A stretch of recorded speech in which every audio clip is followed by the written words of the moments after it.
স্টিকারগুলোর উপরে প্লাস্টিকের প্যাকেট দিয়ে ঢুকিয়ে দিয়েছি যাতে এগুলো সহজে নষ্ট না হয়, এগুলোতে যাতে পানি না লাগে আর ধুলো বালুতে যাতে এগুলো নষ্ট না হয়, সেজন্য আমি এই প্লাস্টিকের পেপারটি লাগিয়ে নিয়েছি।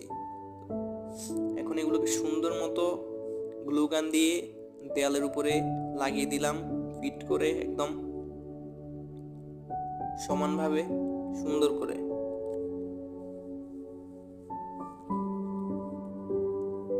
হালকা চাপা দিয়ে নিলাম যাতে সুন্দর মতো লেগে যায়।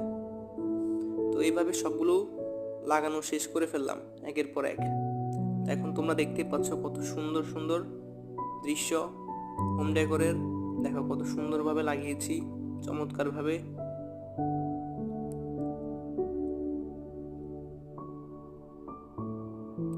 তো অবশ্যই কমেন্টে জানিয়ে দিবে কেমন হয়েছে স্টিকারগুলো। ধন্যবাদ সবাইকে।